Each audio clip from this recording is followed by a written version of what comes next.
Hello everyone, कैसे हो आप लोग। तो हम आगे का टॉपिक स्टार्ट करेंगे मिल्डे एक्सपेरिमेंट, जिसमें आप पढ़ेंगे मिल्डे के बारे में कि मिल्डे ने क्या काम किया है, इसका एक्सपेरिमेंट किस के लिए काम आता है। इसमें दो पोजीशंस के बारे में हम पढ़ेंगे, perpendicular and parallel position. Perpendicular में आएगा ट्रांसवर्स, पैरेलल में आएगा लॉन्जिट्यूडिनल। तो चलिए शुरू करते हैं। स्टार्ट करेंगे मिल्डे एक्सपेरिमेंट में। तो सबसे पहले जान लेते हैं कि मिल्डे काम किसके लिए आता है, इसका काम किसके लिए होता है। Melde experiment used to demonstrate formation of transverse stationary wave. Important term है, आपके एमसीक्यूज में पूछा जाएगा। आपको एग्जाम में 1 मार्क के लिए 2 मार्क के लिए क्वेश्चन आ सकते हैं इसके यूजेस के बारे में। Use to demonstrate the formation of transverse stationary wave and determine, सबसे इंपॉर्टेंट बात है ये, अननोन फ्रीक्वेंसी। क्या बोला हमने, मिल्डे एक्सपेरिमेंट का काम क्या होता है, अननोन फ्रीक्वेंसी की वैल्यू फाइंड करना। अब ये फ्रीक्वेंसी किसकी, ट्यूनिंग फोर्क की, ठीक है, unknown frequency of tuning fork, जिसको हम न्यूमेरिकल से काफी डिटेल में समझ लेंगे। एप्लीकेशन है इसका, क्या है, tuning fork is vibrated with the help of electromagnetic applying AC. AC का फ्रीक्वेंसी भी इसी से फाइंड किया जाता है, ठीक है। ये काफी इंपॉर्टेंट है। अब आपको पहला पॉइंट देखना है, it is an experiment representation of transverse stationary wave. Point number 2, in meld experiment one end of a flexible piece of string is tied to the end of tuning fork, in the other hand end passes over the smooth pulley carries a suitable load। अब ये point theoretical है, मैं समझ सकता हूं, आपको इसको diagram से देखने पे काफी आसानी होगी, आपको जल्दी समझ में आएगा। एक हिस्सा स्ट्रिंग का क्या होता है, ट्यूनिंग फोर्क के पास होता है, और एक हिस्सा क्या होता है, पुली से पास किया जा सकता है, जिसपे लोड बांधा होता है, ठीक है। यही बात की जा रही थी। Point number 3, if the P is the number of loop, जैसा कि हमको पता है P क्या होते हैं, नंबर ऑफ लूप होता है, और T क्या होता है, टेंशन इन द स्ट्रिंग। और मेंडे का लॉ यही बोलता है TP square equal to constant. क्या होता है इसको हम बाद में देखेंगे, बट अभी के लिए आप इस फॉर्मूले को याद कर लो। TP square equal to constant, तो क्या हो सकता है, T1 P1 square equal to T2 P2 square, और ऐसा बोल सकते हो आप T1 upon T2 equal to P2 square upon P1 square. दो स्ट्रिंग को हम कंपेयर करेंगे इसी तरीके से। ओके, बात करेंगे हम अभी ट्रांसवर्स एंड लॉन्जिट्यूडनल पोजीशन की। मेल्डे ने दो पोजीशन सजेस्ट की। सबसे पहला परपेंडिकुलर, जो कि आपको डायग्राम से काफी आसानी से समझ रहा होगा कि यहां पे जो लोड M दिख रहा है आपको, लोड जो भी आपको स्ट्रेट दिख रहा है, लोड M वर्टिकल है किस पे, आपके ट्यूनिंग फोर्क पे, और आपको पैरेलल काफी आसानी से समझ गया होगा। ये ट्यूनिंग फोर्क प्रॉपरली पैरेलल दिख रही है हमें किसके, लोड M के। आपको दिख रहा होगा लोड M से जो स्ट्रिंग बांधा है वो ट्यूनिंग फोर्क से पैरेलल है, और परपेंडिकुलर में जो दिख रहा होगा आपको, वो लोड M आपके ट्यूनिंग फोर्क से परपेंडिकुलर है। Point number 1, when the vibration of tuning fork are perpendicular to the length of the string, यही मैं बात कर रहा था। जब भी कभी ट्यूनिंग फोर्क के वाइब्रेशन, स्ट्रिंग जो कि वर्टिकल आपको दिख रही है लोड M से बांधी हुई, when vibrating tuning fork, important बात है, ट्यूनिंग फोर्क कैसी होना चाहिए, वाइब्रेट होना चाहिए, तभी तो उसमें लूप्स प्रोड्यूस होंगे। हम बात इसी करेंगे। तो पॉइंट नंबर 1 रिपीट किया जाए, when the vibration of tuning fork are perpendicular to the length of string, the arrangement is known as perpendicular position। और बाजू में क्या होगा, बस वही उसी तरीके से परपेंडिकुलर की जगह पे क्या यूज करेंगे आप, पैरेलल। लेकिन क्या परपेंडिकुलर, किस पे परपेंडिकुलर, ट्यूनिंग फोर्क के वाइब्रेशन स्ट्रिंग पे परपेंडिकुलर हो, ठीक है। ट्यूनिंग फोर्क के वाइब्रेशन स्ट्रिंग पे, लेंथ ऑफ स्ट्रिंग पे परपेंडिकुलर हो, तो हम बात करेंगे परपेंडिकुलर पोजीशन की। पॉइंट नंबर 2, परपेंडिकुलर पोजीशन में। अभी आप याद रखना, ट्रांसवर्स ही बोलते हैं परपेंडिकुलर पोजीशन को दूसरा नाम, क्योंकि आपके स्टेट बोर्ड की एग्जाम में थ्योरी भी पूछा जाता है। Okay, in this position, point number 2 बात हो रही है, इन दिस पोजीशन कौन सी वेव मिलेगी, transverse stationary and polarise wave. क्यों ऐसा, बिकॉज ये स्ट्रिंग है, और स्ट्रिंग में हमेशा transverse stationary and polarise wave मिलती है। अब ये पोलराइज वर्ड आपको स्टार्टिंग में मैंने इंट्रोडक्शन में बताया था, इसको मैं लाइट के टॉपिक में बताऊंगा कि ये पोलराइजेशन होता क्या है। Okay, transverse stationary and polarise waves are produce. तो बाजू में क्या होगा, एक्सपेरिमेंट तो स्ट्रिंग में हो रहा है, तो ऑब्वियस सी बात है इसमें भी क्या प्रोड्यूस होगा, transverse stationary and polarise waves are produce. Point number 3, अब पॉइंट नंबर 3 वही है जो पॉइंट नंबर 1 से हमने बात की थी। So prongs of tuning fork vibrate at right angle to the string, यानी कि क्या, आपको जो ट्यूनिंग फोर्क के प्रोंग्स है, दो प्रोंग्स होते हैं जो कि आपको दिख रहे हैं। So prongs of tuning fork vibrate at right angle to the string, और वही पॉइंट है आपको जो डायग्राम से दिख रहा है, पैरेलल में भी वही रखेंगे। पॉइंट नंबर 4 की बात करेंगे। सो इस पोजीशन में क्या होगा, ये आपका एमसीक्यूज भी है, आप इसको लर्न रखेंगे, काफी इंपॉर्टेंट पॉइंट है। सो हम इसको देखते हैं। सो इन दिस पोजीशन बात कर रहे हैं परपेंडिकुलर की। सो परपेंडिकुलर पोजीशन में ट्यूनिंग फोर्क एक वाइब्रेशन करता है तो स्ट्रिंग भी एक वाइब्रेशन करती है। इंपॉर्टेंट, ट्यूनिंग फोर्क की फ्रीक्वेंसी सेम होती है स्ट्रिंग के फ्रीक्वेंसी से। ट्यूनिंग फोर्क की फ्रीक्वेंसी मैं टाइम पीरियड भी बोल सकता था, क्योंकि आपकी बात हो रही है यहां पे वाइब्रेशन की। वाइब्रेशन, टाइम पीरियड, फ्रीक्वेंसी आपस में आपको पता है क्या होता है। सो टाइम पीरियड दोनों का सेम है, या तो मैं बोल सकता हूं फ्रीक्वेंसी दोनों की सेम। अब दोनों कौन, ट्यूनिंग फोर्क की फ्रीक्वेंसी और स्ट्रिंग की फ्रीक्वेंसी सेम है, ठीक है। तो यहां पे क्या है, ट्यूनिंग फोर्क की फ्रीक्वेंसी, अब ये इंपॉर्टेंट बात है, ट्यूनिंग फोर्क की फ्रीक्वेंसी तो स्ट्रिंग की कितनी फ्रीक्वेंसी, हाफ। ये इंपॉर्टेंट चीज है, याद रखना आप। अगर ट्यूनिंग फोर्क की फ्रीक्वेंसी 50 हर्ट्ज है तो स्ट्रिंग की फ्रीक्वेंसी 25 हर्ट्ज। सो आप इसको इंग्लिश में याद रखो, या तो इस तरीके से ध्यान में रखो, आप अपने हिसाब से पॉइंट्स क्रिएट कर सकते हैं। बस एक बार आपको इसको समझना है कि ये किसकी बात हो रही थी। तो यानी ट्यूनिंग फोर्क अगर एक ऑसिलेशन करता है, या तो ट्यूनिंग फोर्क अगर एक वाइब्रेशन करता है, तो स्ट्रिंग हाफ ऑसिलेशन करेगा या फिर हाफ वाइब्रेशन करेगा। वाइब्रेशन, ऑसिलेशन या तो रिवॉल्यूशन, इस तरीके से वर्ड आप यूज कर सकते हो। आप एरो करके यहां पे लिख सकते हो, वाइब्रेशन की जगह पे ऑसिलेशन, रिवॉल्यूशन, या फिर जो भी आपको पसंद आए। सो आगे देखेंगे। ओके, सो पांचवें पॉइंट की बात हम करेंगे, क्योंकि हमने अभी अभी फोर्थ पॉइंट पढ़ा है, उसी का रेफरेंस हमने यहां पे लिया है, ठीक है। तो बात की जाए क्या बात कर रहे थे हम, बात कर रहे थे फॉर्मूले की। सो फॉर्मूला क्या होता है, स्ट्रिंग का याद होना चाहिए, क्योंकि ट्यूनिंग फोर्क की फ्रीक्वेंसी परपेंडिकुलर में बात चल रही है। परपेंडिकुलर में फ्रीक्वेंसी ट्यूनिंग फोर्क की स्ट्रिंग के बराबर होती है। सो इसी से डेरिवेशन बनने वाले हैं, तो आपको याद होना चाहिए स्ट्रिंग की फ्रीक्वेंसी क्या होती है। स्ट्रिंग की फ्रीक्वेंसी 1/2L √T/m, बट हम बात करेंगे लूप के टर्म में, ठीक है। So n equal to P/2L √T/m। अब आप देखेंगे पांचवा पॉइंट, चौथा पॉइंट पांचवा पॉइंट मिलता है। सो क्या मिलता है इन दोनों में, एक बात चीजें इंपॉर्टेंट है, वापस रिपीट करूंगा। n of tuning fork, capital N equal to small n, capital N be the frequency of tuning fork and small n be the frequency of string, जो कि सेम है परपेंडिकुलर में। और बाजू में क्या है, हमने बात की थी, अगर ट्यूनिंग फोर्क की फ्रीक्वेंसी 50 हर्ट्ज है, ठीक है, सो स्ट्रिंग की फ्रीक्वेंसी 25 हर्ट्ज। इसका मतलब क्या, ट्यूनिंग फोर्क की फ्रीक्वेंसी डबल है स्ट्रिंग की फ्रीक्वेंसी से। सो ये पैरेलल में होगा। अब आप फॉर्मूले को देखेंगे, इनको डिराइव करेंगे तो आपको समझ में आएगा। Capital N equal to small l P/2L √T/m, और इसी को हम स्क्वायरिंग कर देंगे तो क्या आ जाएगा, TP square equal to 4 bracket n square L square into m। L be the length of the string। देखते हैं वेयर करके क्या क्या होता है। Where P equal to number of loop, L be the length of string, T equal to tension in the string, T equal to mg, जो कि load बांध के रखा था भारी भरकम, उसकी बात हो रही है। Small m equal to linear density या तो मास per unit length. Small m का एक और सिंबल होता है म्यू, कभी कभी एनसीईआरटी में ये सिंबल देखे जाएंगे। n equal to frequency of tuning fork, capital N की बात हो रही थी, small n equal to frequency of string.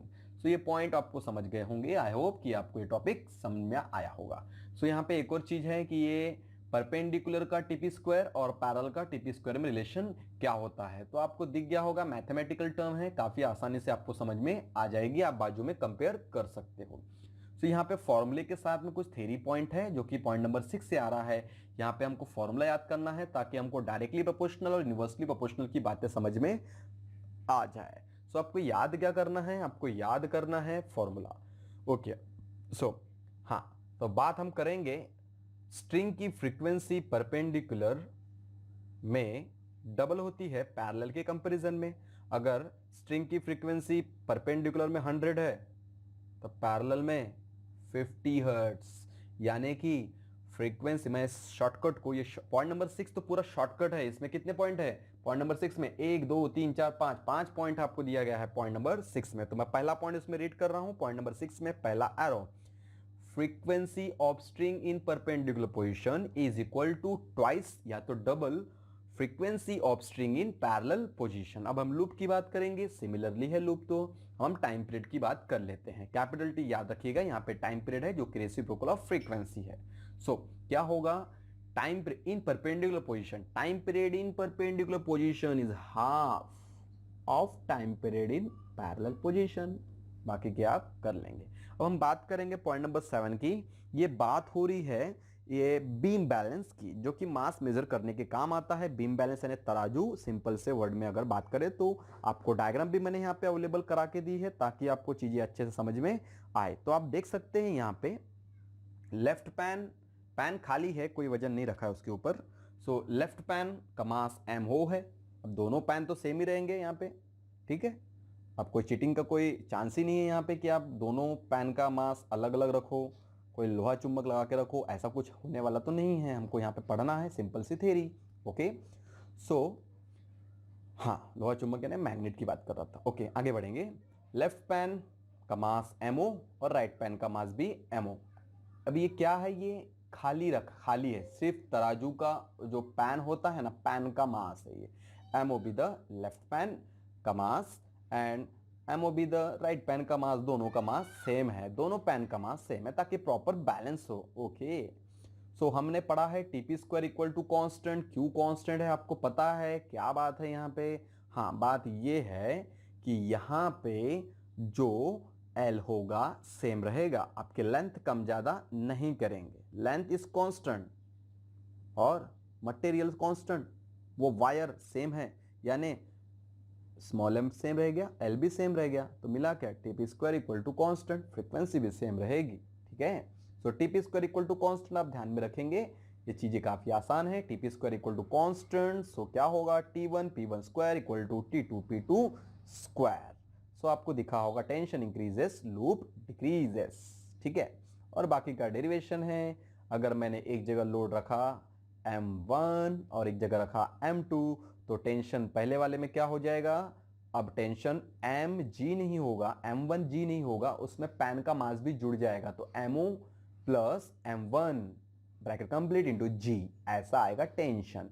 तो T2 क्या आ जाएगा, mo plus m2 into g, यानी मास पैन का भी जुड़ेगा और साथ में जो वजन आप रख रहे हो 1 kg 2 kg 3 kg जो भी आपके पास अवेलेबल हो वो, तो mass of the plan plus load जो भी आप वजन उस पर रख रहे हो। ठीक है, इस तरीके से डेरिवेशन डिराइव हुआ है। आप बाकी का मैथमेटिकल डेरिवेशन है, खुद से करके देखेंगे तो आपको समझ में आ जाएगा। तो आई होप कि आपको ये टॉपिक समझ में आया होगा। अब हम देखेंगे कि सोनोमीटर एक्सपेरिमेंट क्या होता है। ठीक है, तो सोनोमीटर एक प्रैक्टिकल है जो कि आपको कॉलेज में पढ़ाया जाएगा, जिसमें आप देखेंगे कि एक लकड़ी का बड़ा सा बॉक्स है जिसमें 2 होल है, जिसका नाम होता है रेजोनेंस बॉक्स, और उसमें आप देखेंगे एक तार बांधा हुआ है एक एंड से और दूसरा एंड उस तार का पुली से नीचे की तरफ लोड से बांधा हुआ दिखेगा, और बीचों बीच में हो सकता है कुछ लकड़ी के कार्डबोर्ड सामान, आप उसको बोल सकते हो ब्रिज।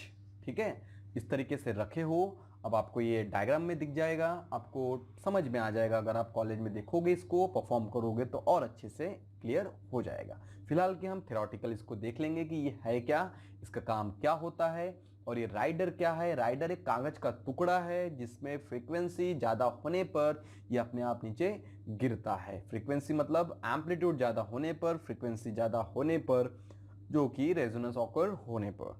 ओके, सो अब ये सब चीजें हम देखेंगे। सोनोमीटर में क्या क्या एपरेटस है देखेंगे। पहला point, it is an experiment.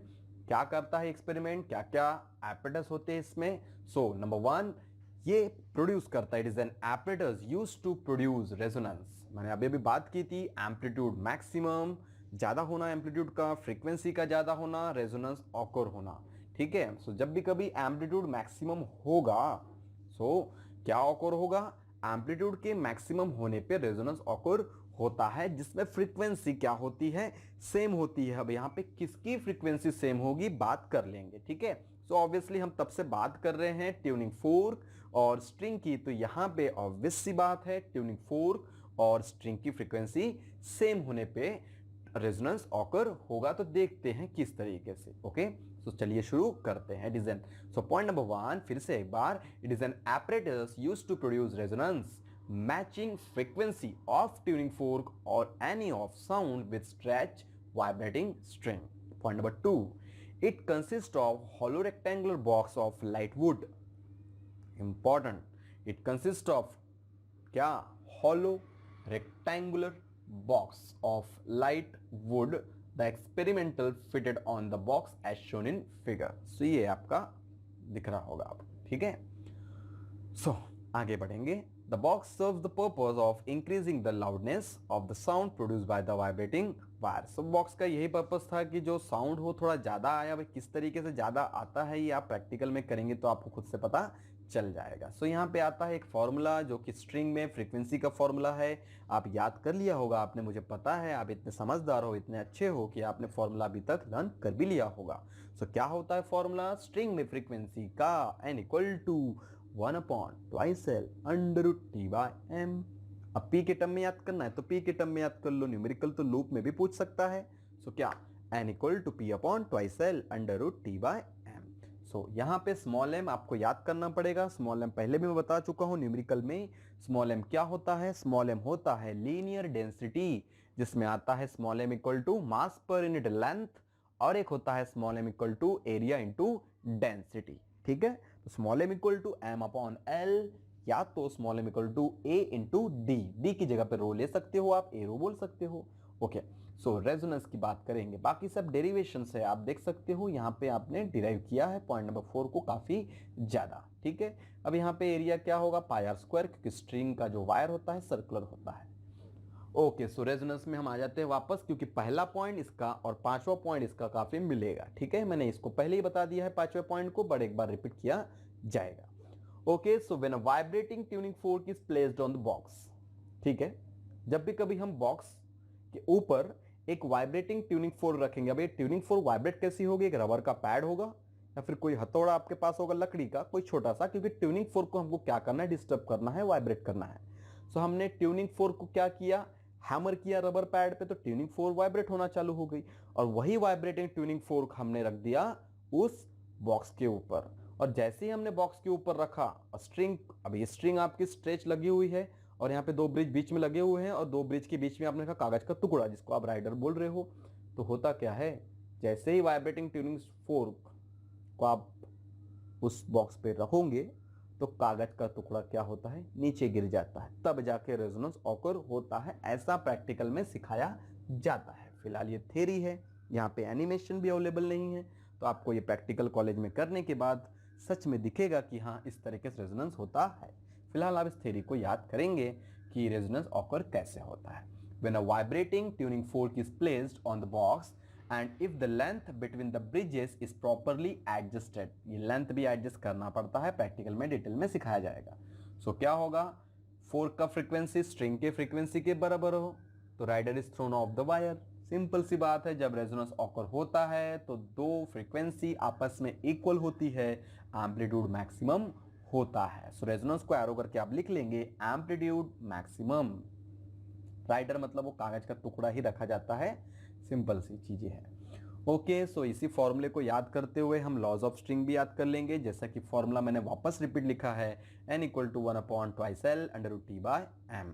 सो आप देख सकते हैं n is inversely proportional to small l और n is directly proportional to √T and n is inversely proportional to √m। बाकी चीजें आपके फॉर्मूले के रिलेशन में आ जाएगी, जो कि लॉ ऑफ लेंथ बोला जाता है, मास बोला जाता है, ठीक है। अब लॉ ऑफ मास नहीं, उसको ऐसा बोलेंगे लॉ ऑफ लीनियर डेंसिटी या फिर law of mass per unit length. इस तरीके से ध्यान में रखो। पॉइंट नंबर 3 देख लो, डेंसिटी के टर्म में है, और पॉइंट नंबर 4 टेंशन के टर्म में है।